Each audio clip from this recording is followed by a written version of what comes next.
Assalamualaikum warahmatullahi wabarakatuh.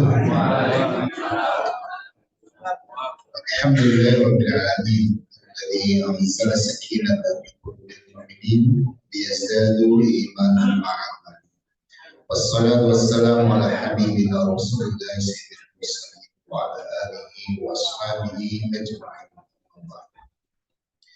Bapak Ibu dan saudara sekalian, dalam sholat subuh ya, menjadi kalimat yang Allah Subhanahu wa taala, juga Bapak Ibu yang bergabung dalam jaringan Zoom, alhamdulillah mari kita panjatkan syukur kepada Allah Subhanahu wa taala atas limpahan banyak nikmat dan karunia-Nya untuk kita semuanya, dan juga hidayah dan hidayahnya sehingga di pagi sebelum kita bisa kembali hadir dalam majelis kita, dan Allah mudahkan kita semuanya untuk mendapatkan ilmu yang bermanfaat.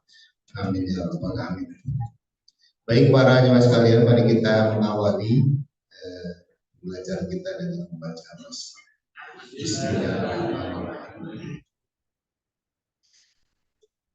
Sebelum kajian di surah Al-Ahzab ayat 28, kita lanjutkan bacaan kitab hadis Riyadhus Shalihin bab yang ke-313, babu nahyi man dafala alaihi ashrul hijjah, bab yang menerangkan larangan orang yang memasuki 10 hari pertama bulan Dzulhijjah. Warada yudhi, dan dia sudah menyiapkan korbannya, an akhdi syai'in min sya'rihi, dari mengambil sesuatu dari rambutnya, wa fariyatun kukunya, hatta yudhi, sehingga dia sembelih hewan korban yang sudah disiapkan itu.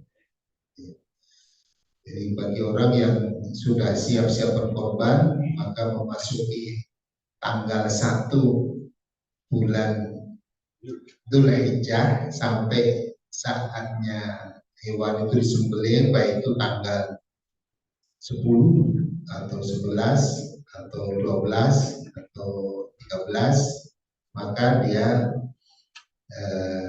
dilarang untuk mencukur rambut atau memotong kuku ya. Dasarnya hadis Rasul dari Ummi Salamah radhiyallahu anha qalat qala Rasulullah sallallahu alaihi wasallam, man kana lahu dhibhun yadhbah, barang siapa yang ingin berkorban, yang sudah menyiapkan hewan untuk disembelih di hari raya Idul Adha, fa idza ahalla hilalu dzulhijjah, apabila sudah memasuki tanggal 1 bulan Dzulhijjah, fala yakhudanna min sya'rihi, maka janganlah dia mengambil atau memotong dari rambutnya, rambut mana saja, rambut di situ. Wala min adfarihi, dan itu juga tidak memotong kukunya sedikit pun, hatta yudhi, sehingga dia menyembelih hewan korbannya.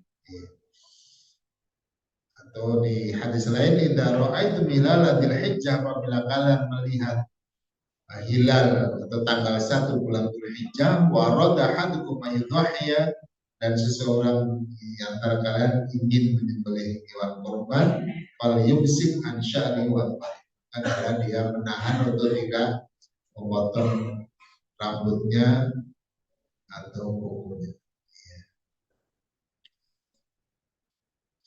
Jadi yang sudah menyiapkan hewan korban, baik itu kambing atau sapi atau unta, maka mulai tanggal 1 sampai tanggal 10, kalau memang disembelih di atas 10, atau hari-hari tasyrik sampai hari terakhir tanggal 13, maka janganlah dia memotong kuku, memotong rambut, yang mencukur bulu-bulu di seluruh tubuh.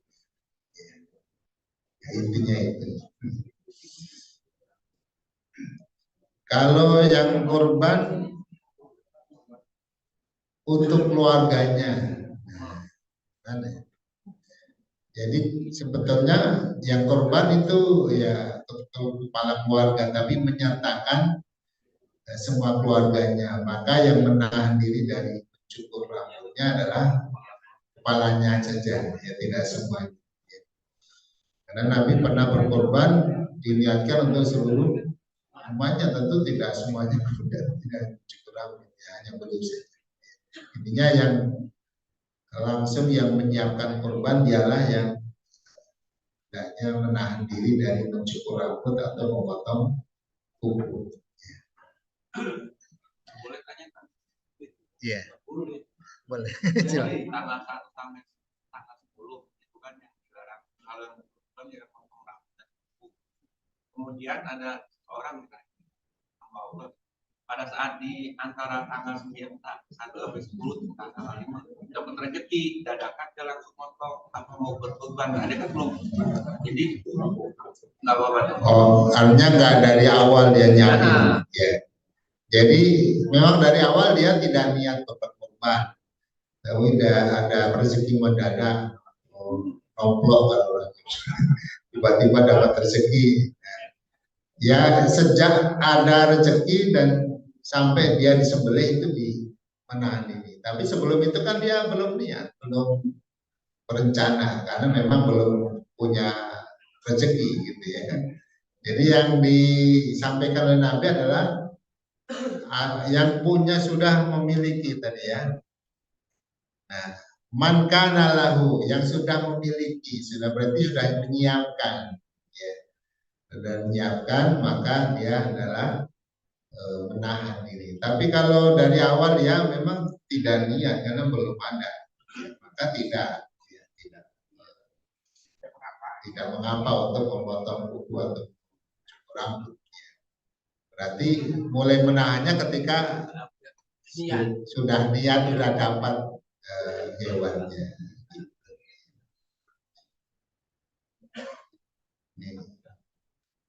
Jadi waroda ini niat, ya, waroda dan ingin niat berarti memang sudah ada. Surah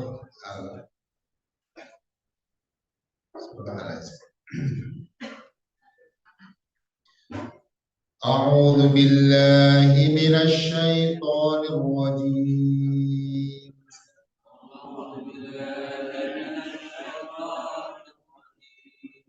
Bismillahirrahmanirrahim.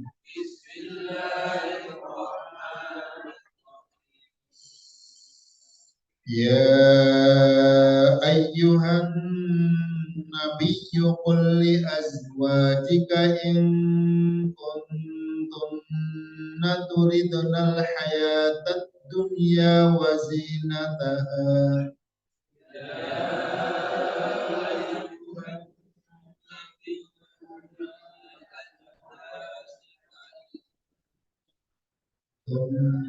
turidnal hayatad dunya wa zinataha.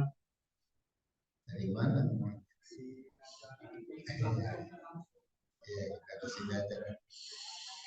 In kuntunna turidnal hayatad dunya wa zinataha fata'alaina umatti'kunna wa usarrihkun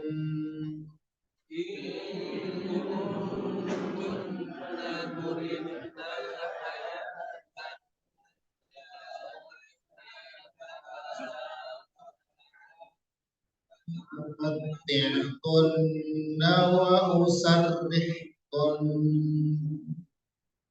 Ya, ditahan sedikit kan ada tajud. Umatti'kunna wa usarrihkunna sarahan jamila.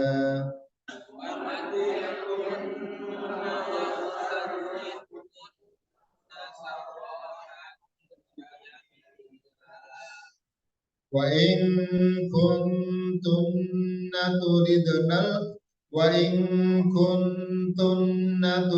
Allah wa rasulahu wad daral akhirata fa inna الله أعد للمحسنات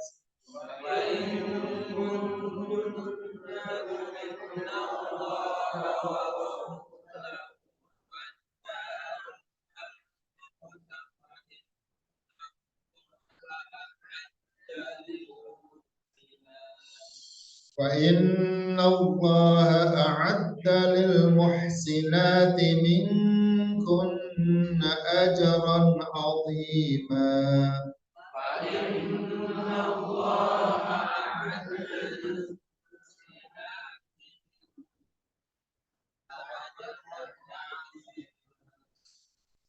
يا نساء النبي من يأت منكن بفاحشة مبينة يضاعف لها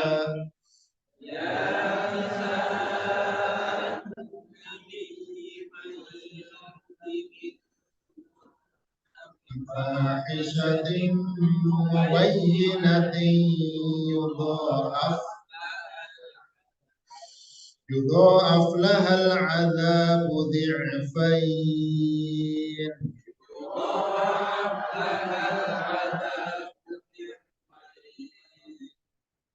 وكان ذلك على الله يسيرا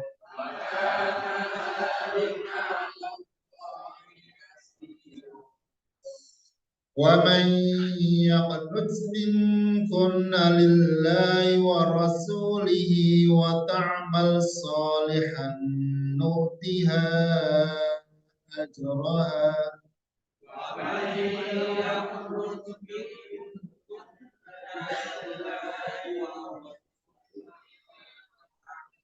صالحا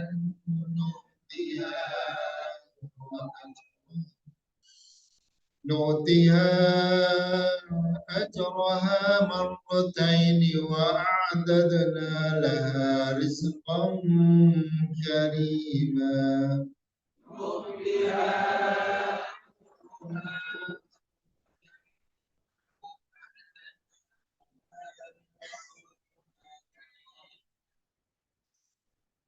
يا نساء النبي لستن كأحد من النساء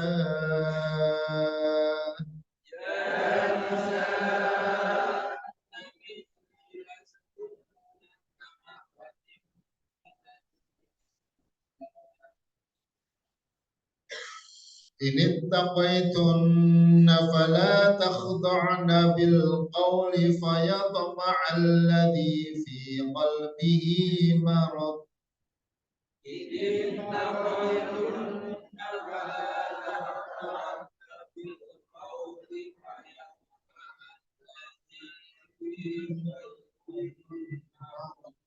ويطمع الذي في قلبه مرض وقلن قولا معروفا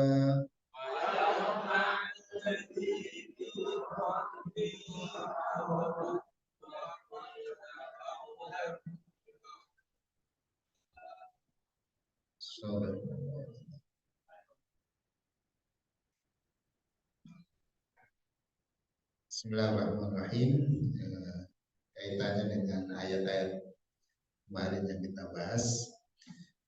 Ya, setelah kaum muslimin memperoleh kemenangan di perang Ahzab, ketika Allah mengirimkan pasukannya berupa angin dan hawa dingin yang kemudian membuat musuh kocar kacir dan meninggalkan tempat, kembali ke rumah masing-masing. Lalu disusul dengan kemenangan atas kaum Yahudi Bani Quraisyah, yang Allah turunkan Jibril untuk menggerakkan Nabi dan pasukannya untuk mengarah ke perkampungan Bani Quraisyah dan menyelesaikan, memberikan pelajaran kepada mereka atas pengkhianatan yang mereka lakukan.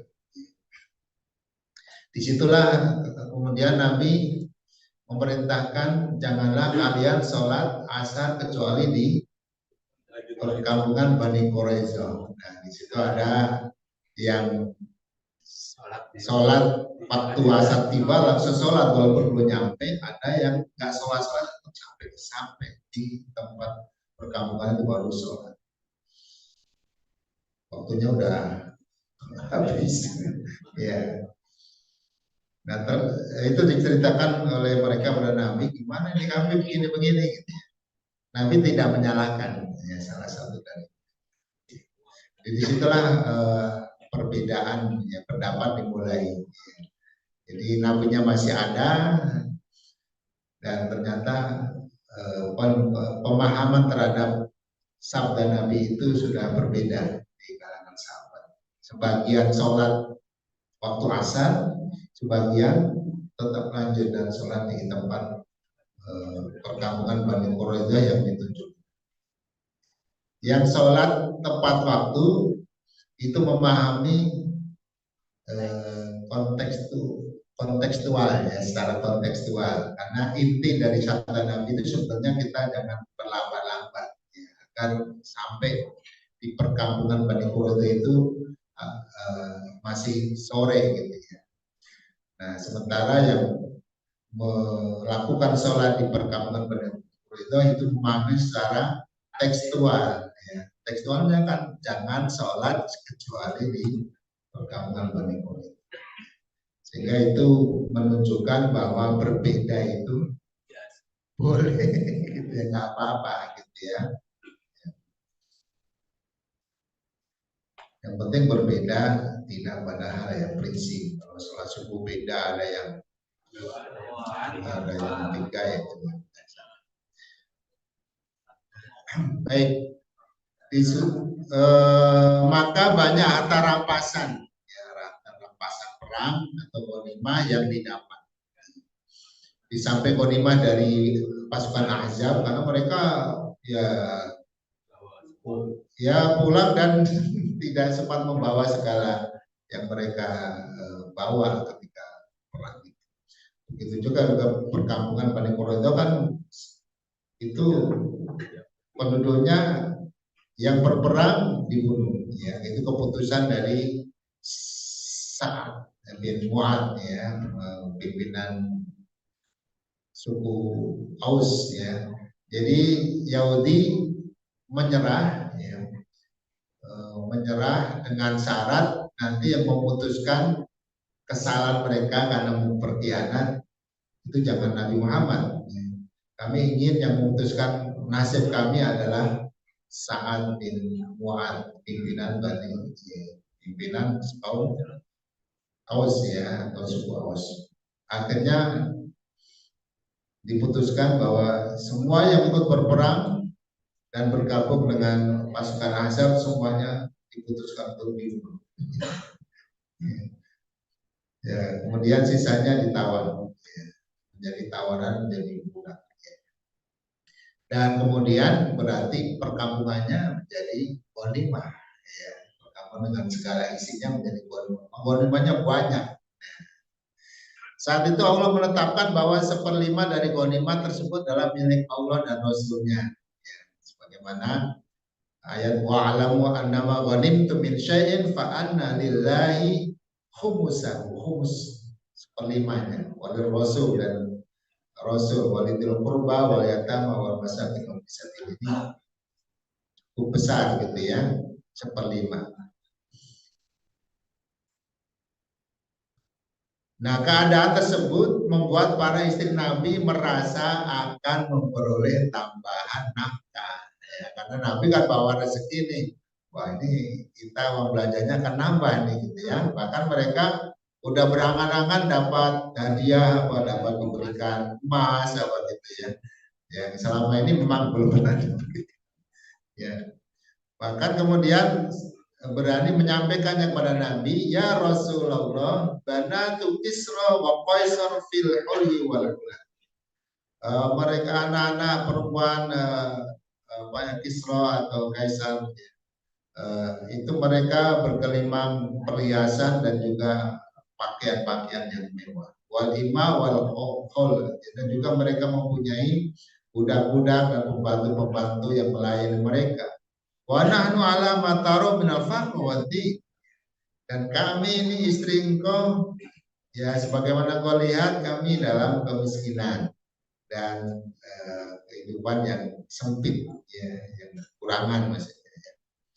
Nah, permintaan tersebut mengagetkan Rasul, kaget juga ya.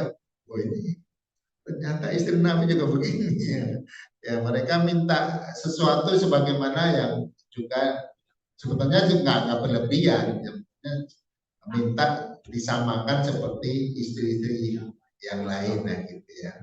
Kalau nah, tapi bagi Nabi ini sangat memberatkan hingga beliau bersumpah tidak akan menggauli mereka selama 1 bulan. Ya, yaitu kalau dalam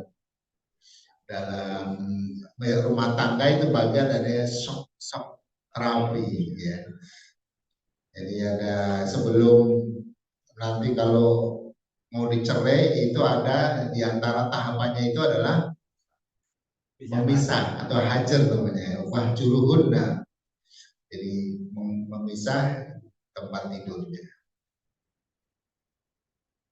Allah Subhanahu wa taala berkehendak memudahkan permasalahan ini bagi Rasulnya dan mengangkat derajat istri-istrinya serta menghilangkan dari mereka segala hal yang dapat mengurangi pahala atau menambah dosa karena peristiwa itu, dan kalau berlarut-larut bisa menjadi kesalahan yang bisa mengurangi pahala atau menambah dosa. Maka Allah menyuruh Rasulnya agar memberikan pilihan kepada mereka.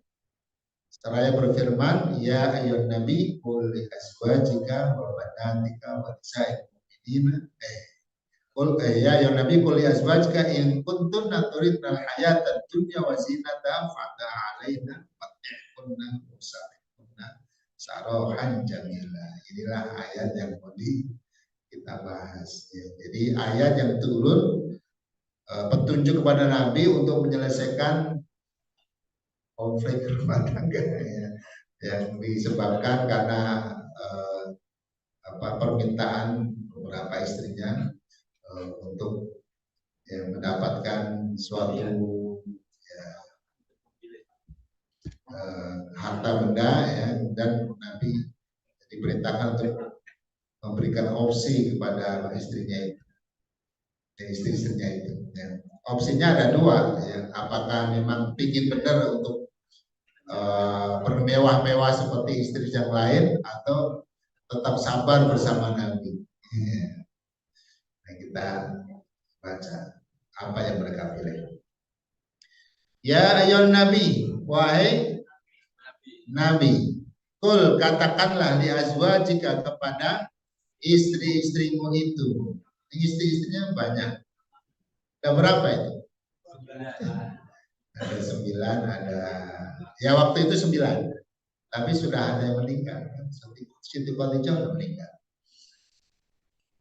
Kemudian satu lagi Zainab binti itu juga meninggal. Ya ada 2 yang sudah meninggal, berarti ada 11. Ada 2 lagi yang bocornya siapa?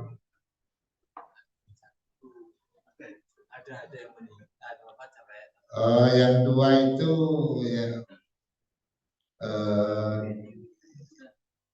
budak ya yang dinikahinya ya, kemudian ya.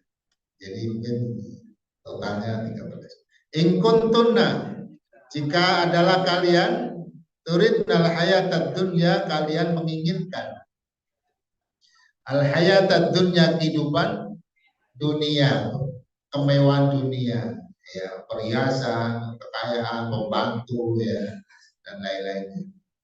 Fata'alaina, maka marilah ya.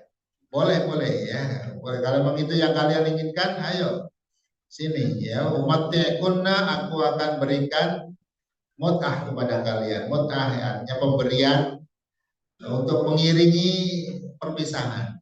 Ya. Jadi sini kita berusaha baik-baik dan akan kami siapkan mut'ahnya atau pesangonnya. Kita keluar dari pabrik kan dikasih pesangon. Ini keluar dari rumah Nabi, siapkan pesangonnya, mati. Wa usarihkunna, dan aku ceraikan kalian sarahan jami, dengan perpisahan perceraian yang baik-baik. Ya udah, memang kalau itu masalahnya dan kalian senang, ya saya juga tidak pusing. Udah, silakan, dan kita penuhi hak-hak kalian. Wa in kuntunna, dan jika adalah kalian turidna Allah wa rasulahu, kalian menginginkan Allah dan Rasulnya, lebih mencintai akhirat, wa darul akhirat, ya, dan sabar dengan keadaan, ya tetap sederhana, bersahaja, ya, dan bersabar dengan semua keadaan yang ada. Fa inna Allah, maka sesungguhnya Allah a'adda lil muhsinati, dia menyediakan bagi orang-orang atau wanita-wanita yang berbuat baik, ikunna, dari kalian semuanya, ajrun azimah, pahala yang besar. Ya, ini bagus ya, untuk wanita-wanita yang ingin minta cerai karena suaminya PHK. Ada saya di teman di Sukabumi gitu cerita, ya, dulu kerja di perusahaan, ya, istrinya begitu setia, kemudian suaminya di PHK dan ganti kerja bengkel motor. Belakangan istrinya minta cerai, ya, karena kurang, ya, pemasukannya, dan katanya ya kotor kan namanya bengkel. Ya, berarti kurang sabar. Keagungan rumah tangga Rasulullah SAW. Ayat ini turun ketika istri-istri Nabi SAW meminta perhiasan dan tambahan uang belanja, karena memang melihat Nabi berpeluang mendapatkan ghanimah, mendapatkan harta yang cukup banyak, sehingga mereka berharap ada perubahan, ya, ada sesuatu yang akan diberikan kepada mereka. Pada waktu ayat ini turun, Rasulullah mempunyai 9 istri. Ya, satu Saudah nih, ya, Zam'ah yang dinikahi sesudah Siti Khadijah meninggal. Ya, 1 tahun beliau berjomblo, ya, menikahi Saudah binti Zam'ah. Ini usianya 55 tahun, ya. Jadi kalau mau nambah boleh silakan. Ya. Jadi ada diam-diam ada ibu-ibu pemerhati Nabi. Kasihan, kemana janda ya dengan Siti Khadijah. Ini nikah lagi janda lagi yang lebih tua, gitu ya. Makanya ada wanita yang kemudian mencomblangi, ya, gitu ya. Kemudian mendekati Abu Bakar dan merayu mungkin, ya Abu Bakar yang punya kepentingan untuk lebih dekat dengan Nabi. Nawan itu mendekati, bagaimana kalau anakmu, ya, itu dinikahkan dengan Nabi. Siapa ya?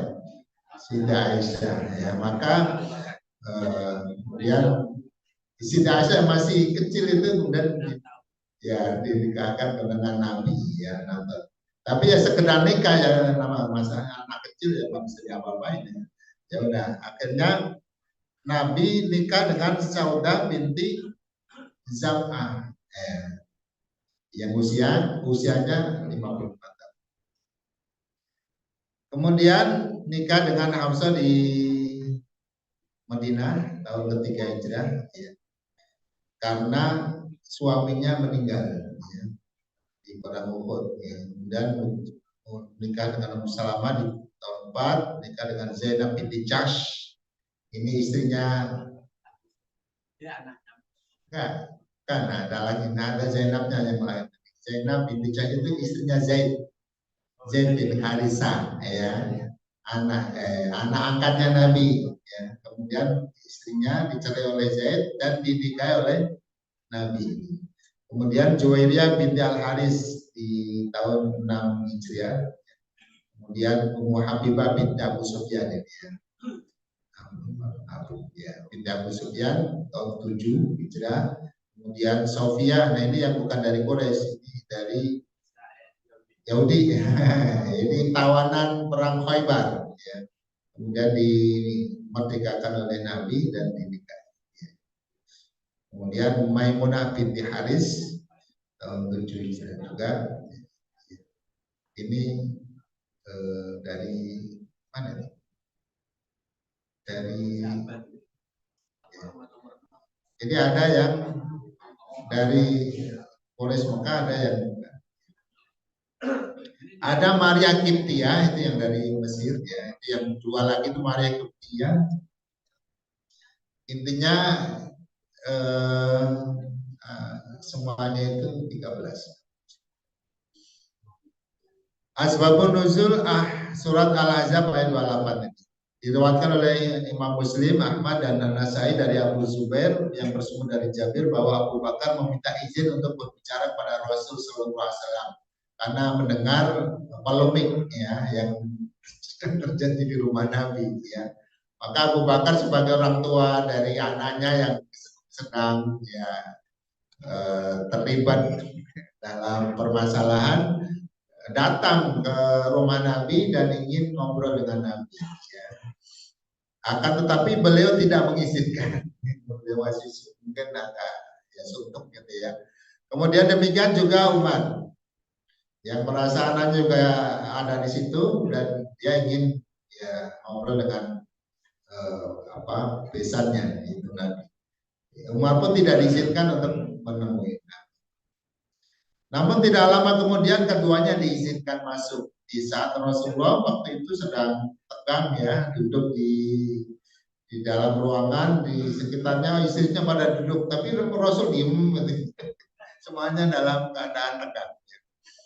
Ya. Jadi istrinya yang sebelumnya menuntut dan meminta itu kemudian ada rapat atau musyawarah dan sedang diam-diam semuanya. Umar bermaksud menggoda Rasul ya supaya mencairkan suasana. Umar ingin memancing Rasul dengan hal-hal yang mungkin agak lucu lah gitu ya. Dengan mengatakan ya Rasulullah sekiranya putri Zaid yaitu istrinya Umar ya, minta belanja akan kupenggal ya. Ya. Sebetulnya nggak benar-benar memenggal, itu hanya apa ya bercanda ya. Maka tertawa lebarlah Rasulullah. Sebelumnya agak tegang itu kemudian Rasul tertawa dan mengatakan ini semuanya orang-orang yang meminta nafkah padaku, meminta tambahan uang belanja. Apa dibekal semuanya itu ya. Jadi itu jadi agak cair gitu ya. Maka berdirilah Abu Bakar menghampiri Aisyah untuk memukulnya ya. Jika Umar menghampiri Hafsah sambil Quraisy berkata, kalian minta sesuatu yang tidak ada pada Rasul. Maka Allah menurunkan ayat ini sebagai petunjuk pada Rasul dan kebaikan bagi beliau dan istrinya. Jadi Rasul ya ingin menyelesaikan dengan baik-baik, ya udah kalau yang diminta itu saya nggak ada. Padahal ada sebetulnya, tapi saya tidak setuju lagi. Uang ada, ya, bagian Rasul ada, ya. Tapi Rasul tidak setuju kalau kemudian mereka bermewah-mewah. Maka itu yang ditawarkan. Kalau memang itu yang diminta ya berarti kalian nyari suami yang lain ya, yang kaya ya, yang dan menerima dan menyetujui proposal kali ini. Tapi kalau saya enggak. Nah, ya yon nabi kuli azwajika in kuntum turidna al-hayata dunya. Allah memerintahkan Rasulnya agar memberikan pilihan kepada istrinya dua. Satu, jika kalian ingin kelapangan hidup di dunia, kekayaan, kemewahan, maka kemarilah agar aku menceraikan kalian dengan cara baik-baik dan aku akan berikan pesangonnya kepada kalian. Mut'ah. Jadi mut'ah ini diberikan kepada istri yang dicerai ya sebagai penghibur ya, supaya ya senanglah.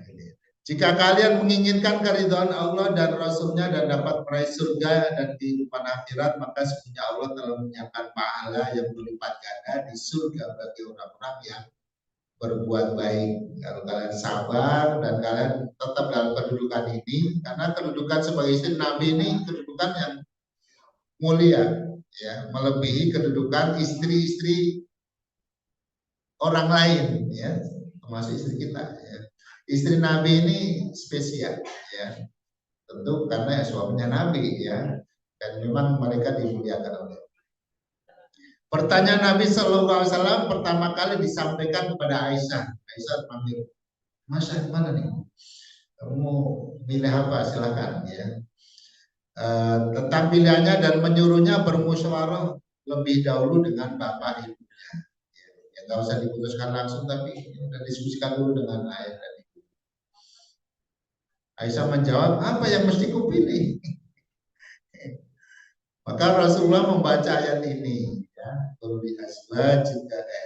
azwajika in kuntunna turidnal hayatad dunya, dan seterusnya. Intinya disuruh milih mau mendapatkan harta itu semuanya, tapi bukan ya, ingin cerai dan kalian akan berpeluang mendapatkan apa yang kalian harapkan, atau ya tetap sabar dengan kehidupan sederhana bersama Nabi. Maka Aisyah menjawab, apakah soal yang berhubungan dengan Tuhan, dengan engkau ini mesti harus aku musyawarahkan dulu dengan bapak ibu, padahal aku sudah menetapkan pilihan, ya, yaitu aku memilih Allah dan Rasulnya. Ini pintar juga Nabi awalnya dari Siti Aisyah. Karena Siti Aisyah kan paling muda, dan satu-satunya istri Nabi yang gadis hanya Siti Aisyah. Ya.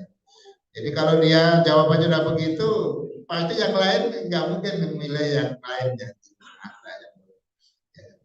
Maka kemudian pertanyaan Rasul dilanjutkan pada istri-istri yang lainnya, dan mereka pun semuanya memilih sebagaimana yang dipilih oleh Siti Aisyah. Dan kami tetap lebih senang bersama ya Rasul dengan segala keadaannya. Nabi Shallallahu Alaihi Wasallam bersyukur kepada Allah atas sikap istri-istrinya tersebut dengan posisinya yang tinggi sebagai tokoh di tengah masyarakat dan memiliki hak 1/5 dari ghanimah. Sebetulnya Nabi mampu, ya, menyenangkan Nabi, memenuhi apa yang mereka inginkan, ya, dengan harta yang melimpah, kedudukan yang bagus itu bisa, gitu. Akan tetapi beliau tidak setuju itu. Beliau lebih menginginkan diri dan keluarganya menjadi contoh kesederhanaan bagi umatnya. Subhanallah, ya. Maka dari sisi ini diantaranya nanti istri-istri Nabi itu memiliki makanan kedudukan yang tinggi dan berbeda dengan istri-istri orang lain, ya. Seperti dijelaskan dalam Al-Quran, kemewahan dunia tidak sebanding dengan keridhaan Allah dan balasan berupa kebahagiaan yang sempurna di akhirat. Dan sesudah turunnya ayat itu, istri-istri Rasul bertobat, ya, bertobat atas tuntutannya, permintaannya yang sempat membuat Nabi dalam kesulitan, gitu. Tapi mereka memilih keridhaan Allah dan Rasulnya serta pahala. Ya. Baik para jemaah sekalian, ya, itu, ya. Ya, kita juduli keagungan rumah tangga Nabi, karena ya, mungkin kalau di rumah tangga lain itu masalah biasa, ya, ya. Istri minta tambahan uang belanja dan karena kita gajinya naik kan wajar, ya. Misalnya bapak gajinya naik 2 kali lipat, istrinya saya juga naikin dong jatah uang belanjanya, kan wajar, ya. Tapi rumah tangga Nabi beda, ya. Karena ini rumah tangga yang memang disiapkan Nabi untuk menjadi rumah tangga percontohan, ya. Kalau hidup mewah-mewah, bermewah-mewah, enggak, ini tentu tidak bisa dicontoh. Ya. Maka Nabi ingin rumah tangganya itu menjadi contoh kesederhanaan, hidup yang sederhana, yang zuhud, ya, dan lebih fokus pada ibadah dan hal-hal ibadah dan juga dakwah.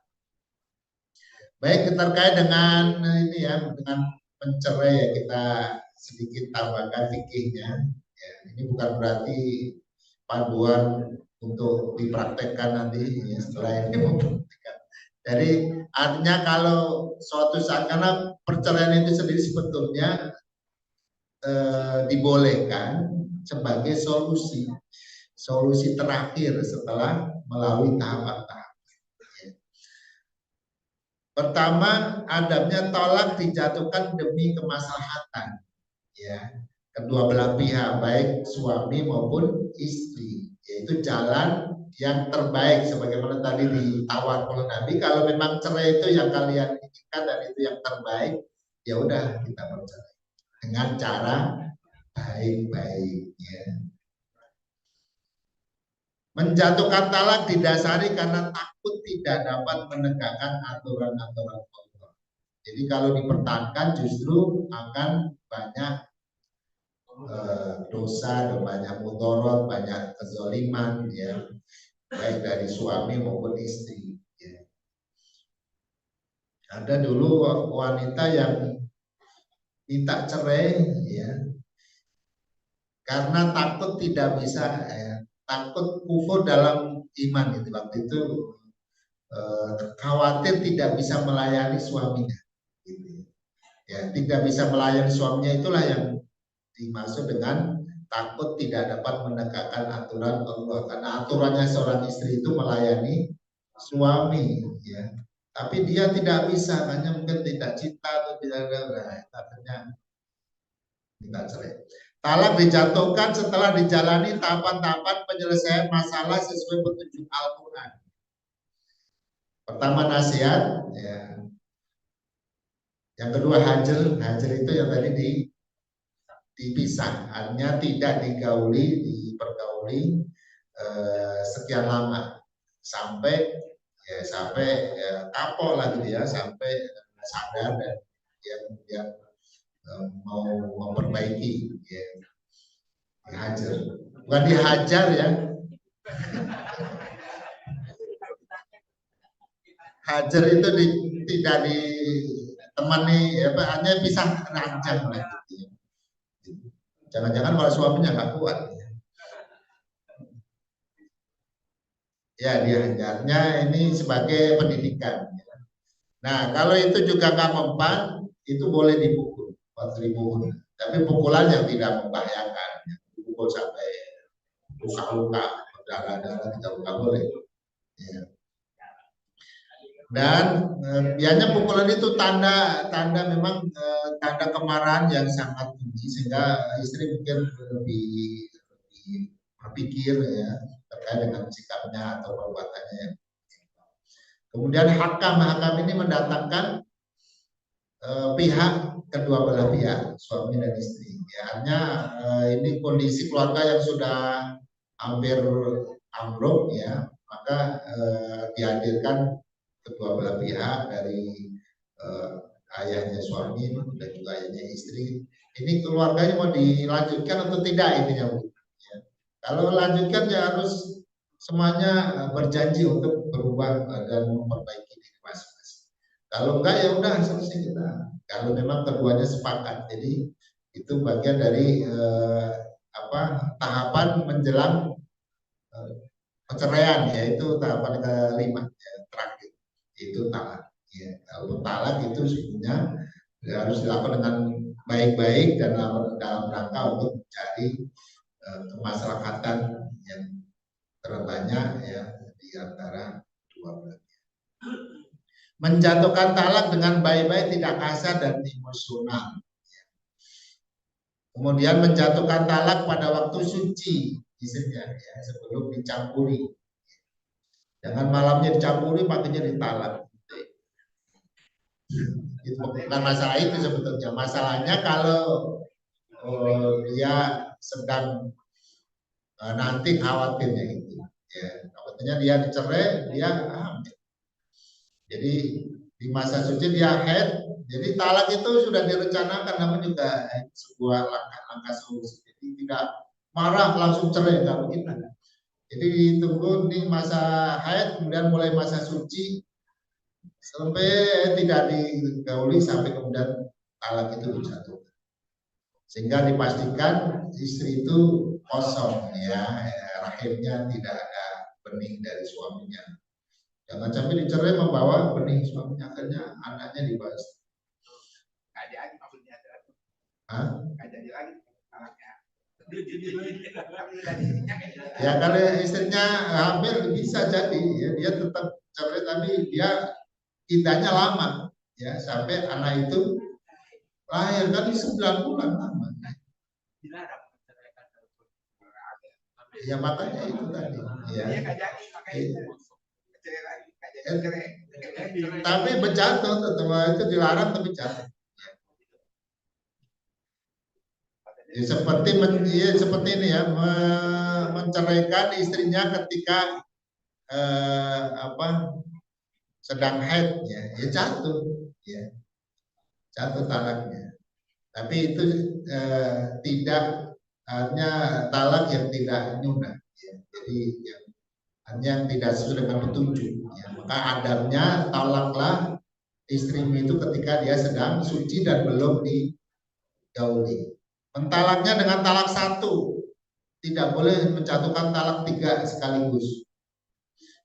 Jadi hanya 1, ya, sehingga talak itu memang menjadi shock terapi ya terakhir harapannya ya, dengan talak itu kemudian istri atau suami kemudian merasa nggak enak kalau berpisah atau sendiri-sendiri itu. Makanya setelah talak 1 atau talak 2 itu istri harus tetap di rumah suami, masih tetap diberikan uang belanja ya, dan tinggal bersama suami dan belum boleh main WA dengan yang lainnya ya.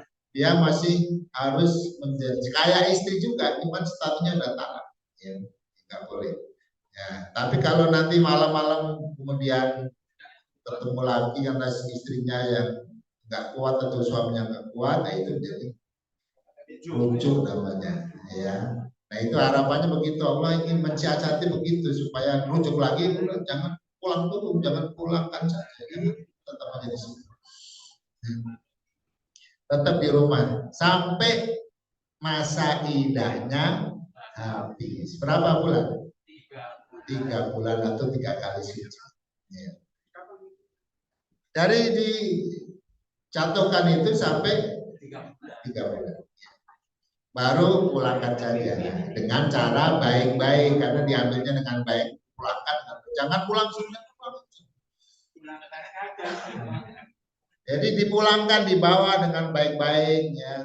Kayak ini barang-barangnya, ini mutahnya, diantar dengan baik-baik. Mohon maaf ada salah selama ini, tapi karena kita ada anak, ini tanggung jawab bersama, nanti tetap dikirim biayanya. Dengan anaknya ditanggung istrinya. Ya. Suaminya enaknya menikah lagi. Ya. Memberikan kepadanya mut'ah, pemberian sesuai dengan kemampuan.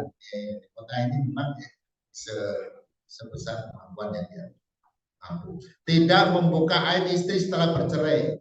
Begitupun sebaliknya. Mengembalikan istri kepada orang tuanya secara baik-baik. Mengembalikan sambil mengatakan ini saya talak atau enggak? Enggak, talaknya udah sebelumnya. Bukan artinya kalau dia udah mengembalikan kepada orang tuanya enggak usah ini saya talak. Harus diucapkan. Harus diucapkan. Ya. Diucapkan dan ucapannya ya jelas gitu ya. Atau ucapannya nggak jelas tapi memang niat cerai. Ya udah kamu pulang aja sekarang. Tapi niatnya memang pulang selamanya.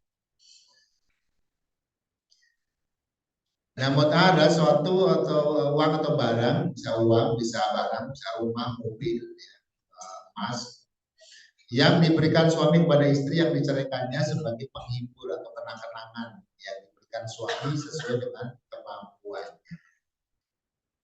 Walil mutallaqati mata'un bil ma'ruf. Wanita yang diceraikan itu berhak mendapatkan mut'ah yang diberikan secara ma'ruf ya. Ma'ruf itu yang baik sesuai dengan kemampuan, tapi juga jangan asal-asalan nih mut'ahnya pulpen atau itu nggak ma'ruf itu ya. Kecuali pulpen emas. Ya nisa Nabi, wahai istri Nabi, man ya'ti, barang siapa yang ya'ti bi itu melakukan. Kalau ya'ti datang ya, kalau datang dengan berarti datang membawa. Yati ia melakukan minkunna di antara kalian bifahisatin perbuatan keji. Siapa di antara kalian wahai istri Nabi yang melakukan perbuatan dosa, perkataan yang keji, perbuatan yang menyimpang, mubayyinatin yang nyata, ya, yang jelas-jelas sudah terjadi, yudha'af lahal adab, maka akan dilipat gandakan untuk istri tersebut adalah al-adab, siksanya atau dosanya difaini 2 kali lipat dibandingkan kalau dilakukan oleh orang lain. Bahkan adalika, dan adalah yang demikian itu Allah bagi Allah yasiro, mudah, ya. Mudah untuk melipat gandakan dosanya dan mudah untuk melipat gandakan pahalanya. Yang berikutnya, waman yaknut, dan barang siapa yang konata yaknutu taat, ya. Mingkunan diantara kalian wa istri Nabi lillahi kepada Allah wa rasuli dan rasulnya, wa ta'amal solihan, dan dia melakukan amal yang baik, ya, berbuat baik, nu'tiha ajra marratain, maka kami juga akan memberikan pahalanya marrataini 2 kali lipat dibandingkan wanita-wanita yang lain yang melakukan hal yang sama. Wa atadna, dan kami siapkan baginya rizqan karima, rizki yang mulia di dunia dan di akhirat. Di ayat ini Allah mengingatkan bahwa istri Nabi Muhammad SAW adalah sangat spesial, sangat istimewa. Mereka memiliki kedudukan yang tinggi dan istimewa. Mereka telah dipilih oleh Allah untuk mendampingi manusia paling agung, yaitu Nabi Muhammad SAW. Ya, itu pun banyak yang ditolak oleh Nabi. Jadi tidak, itu 13 itu tidak semuanya keinginan Nabi. Ada juga yang banyak nawar-nawarin diri, tapi tidak semuanya nih. Kalau diiyain mungkin lebih banyak lagi. Banyak ibu-ibu yang nawar-nawarin tapi tidak semuanya diiyain oleh Nabi. Ya. Karena ini urusannya tidak hanya sekedar jadi istri, ya. Karena istri ini jadi ummahatul mukminin, jadi ibunya orang-orang beriman dan harus menjadi teladan. Kalau asal orang datang diiyain, orang-orang yang nggak jelas, di masalah, ya. Ada yang datang Nabi enggak, akhirnya dinikah oleh Umar, dinikah oleh sahabat-sahabatnya. Ya Rasul, kalau engkau nggak mau ya udah saja.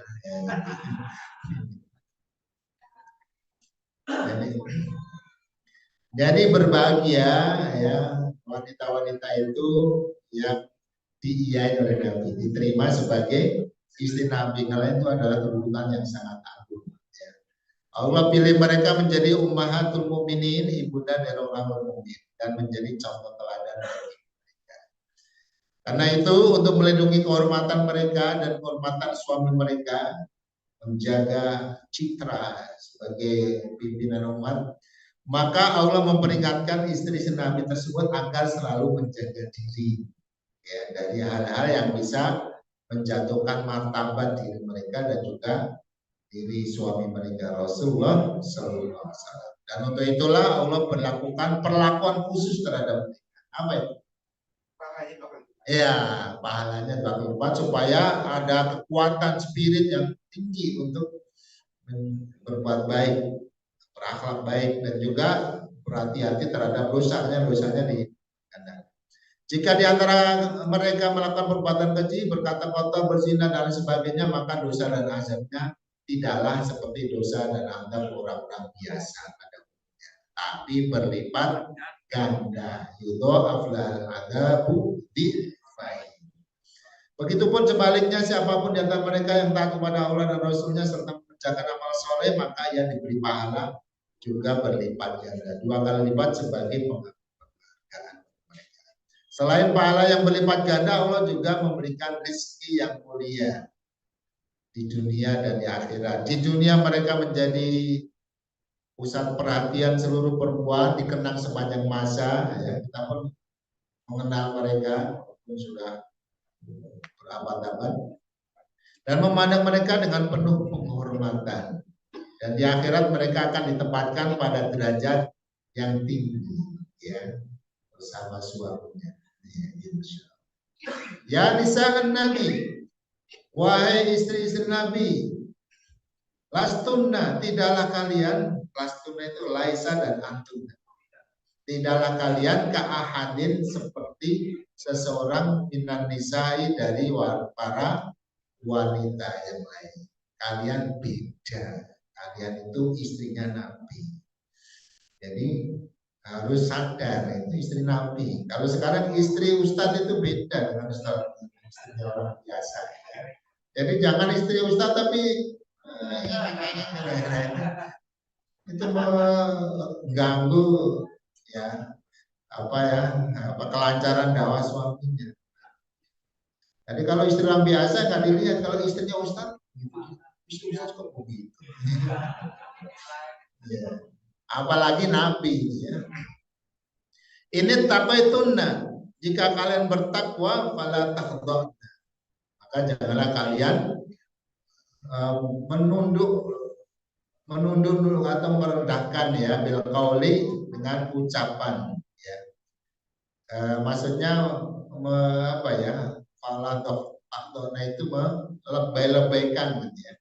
Mendayu-dayukan dengan kata-kata fayat ma'alladhi fi qalbi, sehingga dengan perkataan yang melebay-lebay itu akan berkeinginan untuk berbuat yang tidak baik orang yang di dalam hatinya ada penyakit ya, penyakit ingin menggoda itu tadi, penyakit ingin melakukan penyimpangan. Waqulna, dan katakanlah oleh kalian qaulan ma'rufa, perkataan yang baik. Kalau kalian ingin menyampaikan termasuk nasihat-nasihat atau hadis, menyampaikan hadis, sampaikan dengan kata-kata yang baik, tidak usah dibuat-buat. Jadi yang wajar-wajar saja. Qaulan ma'rufa. Ada petunjuk dalam berkata itu ada 5 atau 6 ya dalam nabi. Qaulan ma'rufa ini perkataan yang baik, ma'ruf, yang bisa dipahami dan wajar ya, disampaikan secara wajar, tidak dibuat-buat. Ada qaulan karima, ada qaulan layyinan, lembut, ada qaulan sadida pakai sin, sadida benar ya. Ada qaulan baligho, perkataan yang tepat ya, tepat sesuai dengan keadaan. Balik itu balik ya, pakai balaghah. Dan qaulan maisur, perkataan yang mudah, jangan sok ilmiah tapi balaghah baru bisa dipahami. Nggak ada jadi sadid.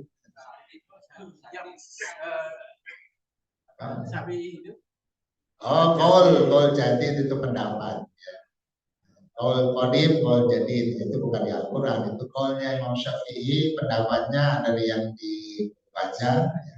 Di Gaza itu qaul qadim, yang di Mesir qaul jadid ya.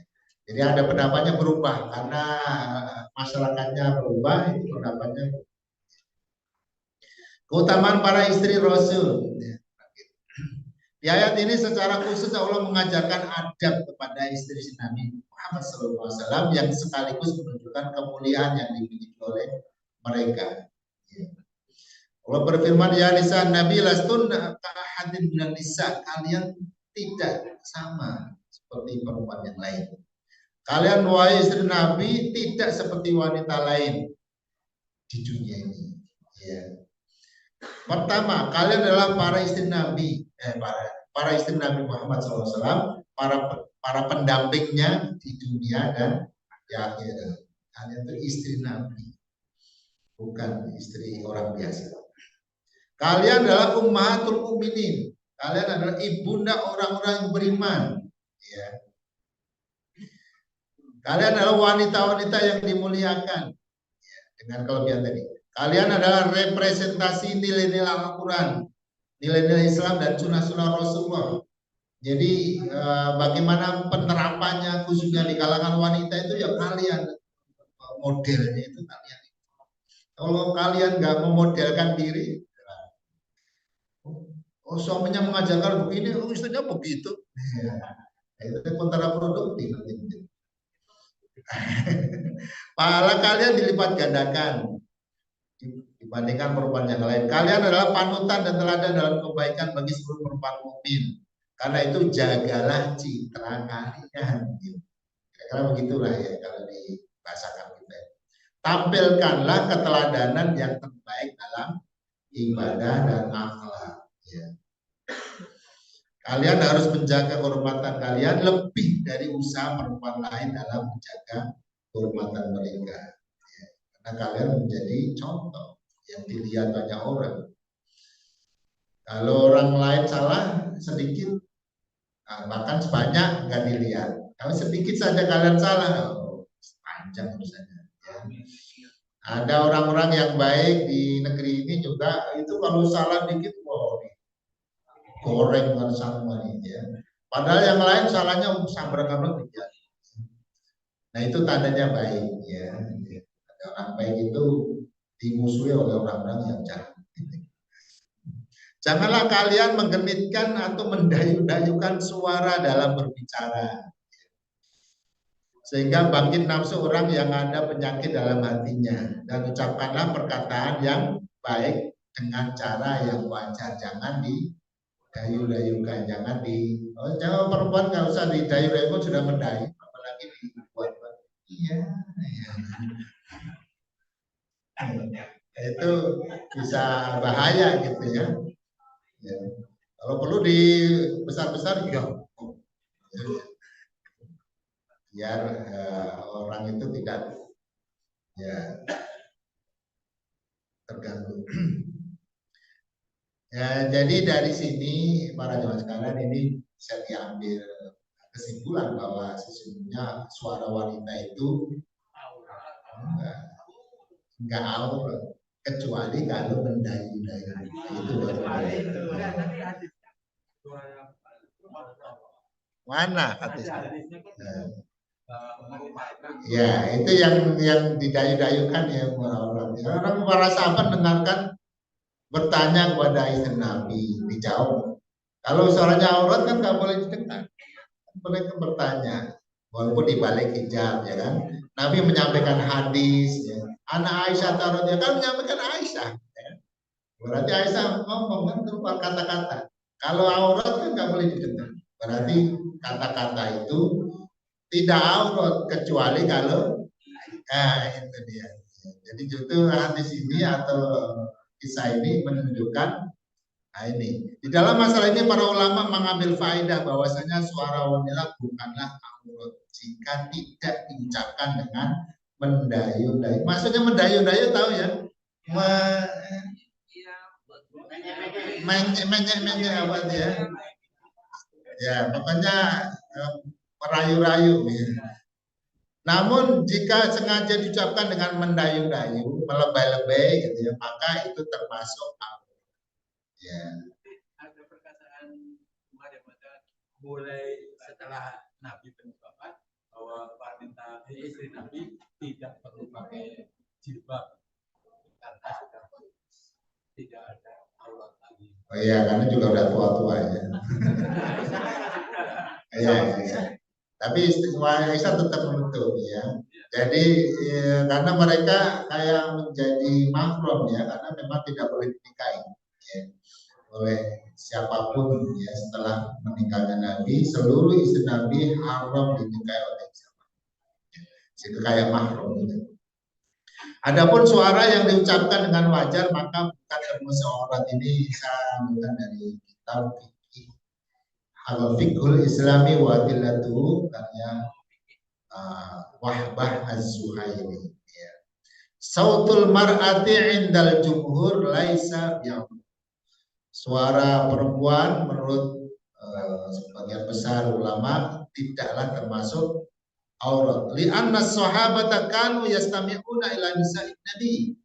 Karena para sahabat dulu sering mendengarkan ucapan-ucapan dari istri Nabi ya, termasuk hadis yang diriwayatkan oleh mereka atau mereka bertanya ya walaupun min warail hijab ya. 5 arifati ahkamiddin ya untuk mengetahui hukum-hukum agama.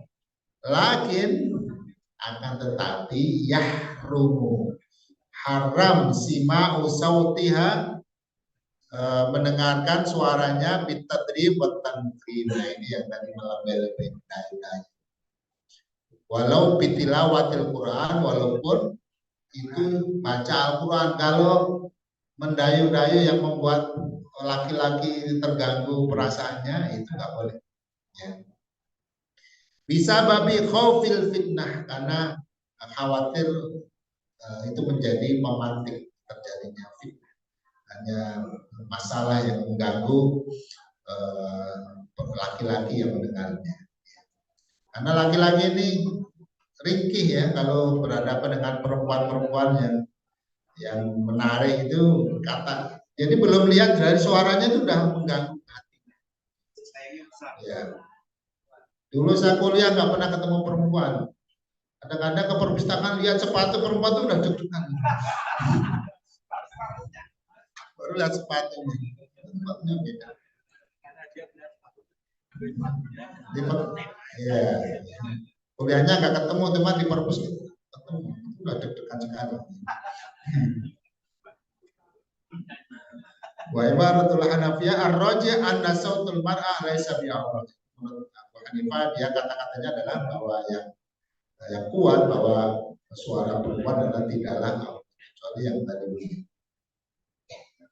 Sehingga ini juga yang disimpulkan oleh Syekh bin Baz mengatakan bahwa suara wanita bukanlah aurat. Maka jika seorang wanita berada dalam sholat berjamaah dan kemudian imam salah, semua bapak-bapak nggak ada yang tahu, nggak ada ngapal. Yang ngapal ibu-ibu, boleh nggak ibu-ibu mengerti? Nah itu boleh, karena suaranya tidak aurat. Kalau suaranya aurat, nggak boleh. Ya. Adapun kalau mengingatkan yang ini mengingatkan pada kesalahan gerakan. Tapi kalau kesalahan bacaan nggak begini, nggak tahu. Ya, kalau kesalahan gerakan, kalau laki-laki membaca Subhanallah, misalnya udah rakaat terakhir masih naik, Subhanallah. Kalau bapak-bapak nggak ada Subhanallah, ibu, ya itu imamnya harus tahu, berarti itu isyarat bahwa dia salah. Ya. Tapi kalau salah dalam bacaan nggak ditepuk, nggak tahu. Tapi dibetulkan dengan bacaan. Kalau bapak-bapaknya ada ya bapak-bapaknya, ibunya nggak usah. Tapi kalau semuanya semacam nggak ada yang hafal malah ibu-ibu, ya ibu-ibu menggunakan. Alhamdulillah. Semoga ilmunya bermanfaat. Ada yang ya silakan. Waalaikumsalam warahmatullahi wabarakatuh.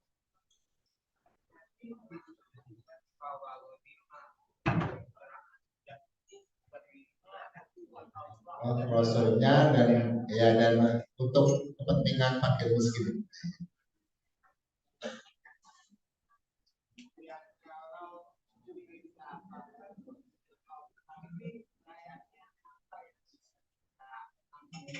Ya.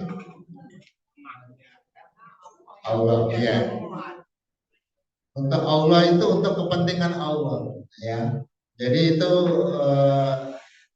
kepentingan umum, kepentingan umat ya. Jadi Allah ini disebut bahwa orang-orang yang oleh pimpinan itu dipandang perlu dibantu, maka dari hak Allah itu dulu. Ya. Jadi Allah itu maksudnya adalah untuk kepentingan hal-hal atau pihak-pihak yang memang sangat membutuhkan. Ya. Termasuk misalnya pimpinan, misalnya di sebuah negara sekarang ini ya, misalnya ada konima. Ya. Memang fakir miskin ada, tapi menurut pimpinan itu yang terpenting pada prioritas adalah membantu saudara-saudara kita di Palestina. Maka seluruh bagian untuk Allah itu langsung dikirim ke sana, karena itu yang paling maslahat sekarang ini, paling mendesak sekarang ini, itu diantara ya.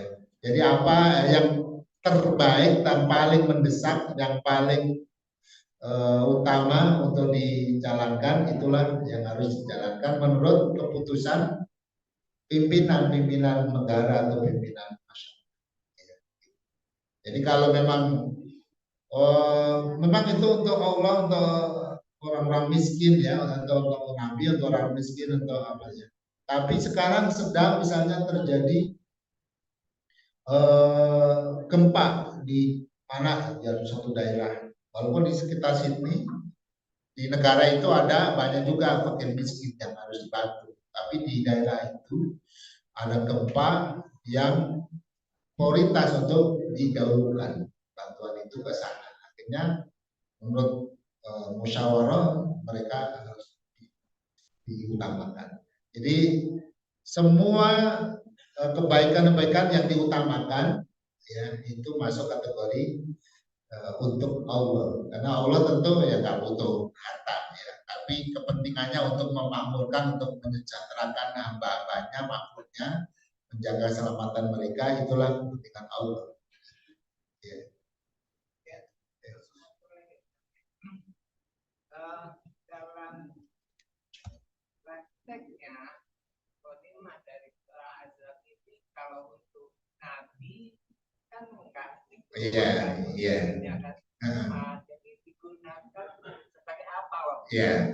Jadi nabi memang itu diambil oleh nabi ya, tapi nggak dipakai oleh ya, dan beliau biasanya nggak lama harta itu mengendap. Jadi ditasarufkan menurut kebijakan beliau. Makanya ya, apa yang humus itu semuanya tasarufnya didasarkan pada kebijakan pimpinan. Ya, ya. Jadi untuk kemudian kepentingan atau kemaslahatan umum. Ya. Waktu itu ya diantaranya ya kalau perang Hunain dulu justru banyak diberikan kepada orang-orang Mekah. Ya, yang baru ikut berperang, baru masuk Islam berperang, mereka ternyata dikasih oleh Nabi lebih banyak. Dan itu strategi Nabi untuk mengambil hati mereka. Ya.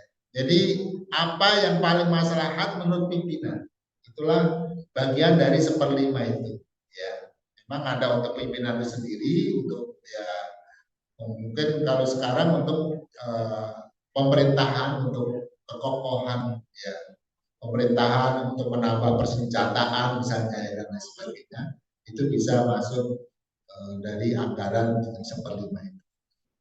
Ya, ini nih silakan.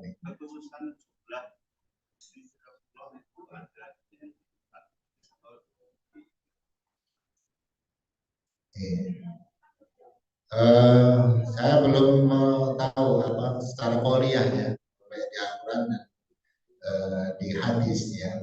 Tapi ya dari apa yang dilakukan Nabi ya, tapi Nabi membatasi pada orang lain, tapi untuk dirinya ya lakukan nikah itu lebih dari 4 ya. Dan ya itu menjadi namanya dalil fikriyah ya, ya. Kemudian itu menunjukkan kekhususan beliau yang tidak berlaku pada yang lain. Ya.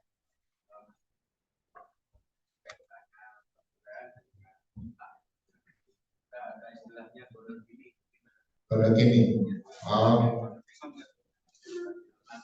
ya. Kalau gini itu berlaku kalau sama-sama kerja biasanya, sama-sama menghasilkan, ya. Ya. Ya kalau memang itu kemudian ya makanya ketika masih baik-baik ya itu ada kesepakatan bahwa karena istrinya bekerja ya apakah pekerjaannya istrinya itu dalam rangka membantu suami ya berarti semua harta itu milik suami, atau dia bekerja sambil dia punya harta juga ya, ya kalau harta definitif nggak ada kode gini ya, yang definitif itu yang dia punya. Tapi kalau kemudian itu yang kemudian secara konsensus atau kesepakatan bersama bisa ya, dijadikan sebagai harta bersama. Ya. Itu bisa atau boleh? Atau itu diatur di undang-undang perkawinan? Ada di Indonesia ada. Ada di Indonesia. Makanya pertanyaannya bisa atau boleh? Boleh ya. Jadi gini, sebetulnya memang berbeda ya antara uruf ya, yang terjadi masyarakat zaman dahulu. Kalau zaman dulu memang istri itu nggak bekerja, ya istri bekerja kan baru sekarang, sehingga itu memang sifatnya masalah-masalah istiadat. Ya. Jadi karena istri bekerja dan akhirnya dia menghasilkan, suami juga bekerja menghasilkan, sehingga tercampurlah dua sumber penghasilan. Ya. Sehingga di situ ada pandangan bahwa istri memiliki kepemilikan di situ. Sehingga ketika terjadi perceraian atau salah satunya meninggal, maka kemudian sebelum pembagian warisan atau pembagian atau perceraian, maka itu disepakati harta itu milik berdua. Ya. Allah alam bisawab. Ya, jadi ini masalahnya masalah yang memang dulu tidak terjadi tapi terjadi.